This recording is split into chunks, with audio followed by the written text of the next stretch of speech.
Lewis Hamilton hopes to remain driving in F1 for another 10 years at least. British driver has no plans to follow teammate Nico Rosberg into retirement. Mercedes chief admits replacing German world champion will be very hard. Sunday, November 27, Mercedes drivers Lewis Hamilton and Nico Rosberg during the podium ceremony after the Emirates Formula One Grand Prix at the Yas Marina racetrack in Abu Dhabi. Nico Rosberg is congratulated by Mercedes teammate Lewis Hamilton after becoming world champion in Abu Dhabi.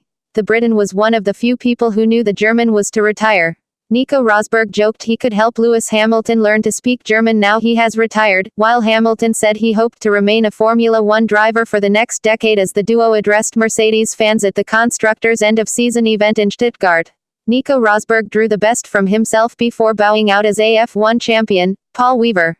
Read more. Rosberg, the newly crowned F1 champion, who clinched his maiden world title in Abu Dhabi on Sunday, stunned the sporting world on Friday by retiring with immediate effect.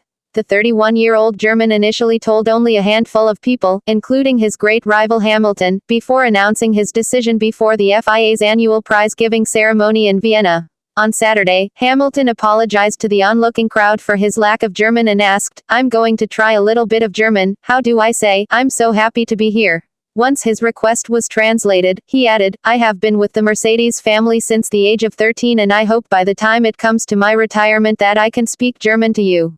Rosberg, who had earlier started a rendition of Queen's "We Are the Champions" to the delight of his cheering audience, told Hamilton, "If you're looking for a German teacher, call me up, as I'm looking for a job."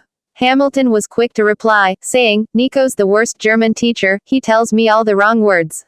Hamilton, 31, was then asked how long he expected to continue driving an F1 car. "I plan to be here for another 10 years at least." Ferrari's Sebastian Vettel, the four-time champion, and McLaren's double world champion, Fernando Alonso, have been mooted as candidates, but both drivers are under contract with their teams next season. Pascal Wehrlein, a protégé of the Mercedes junior driver program, and Valtteri Bottas, of Williams, are also in the frame. "We have to consider all options, but it will be very hard to replace him," the Mercedes motorsport chief, Toto Wolff, said. "We will start to look at this on Monday."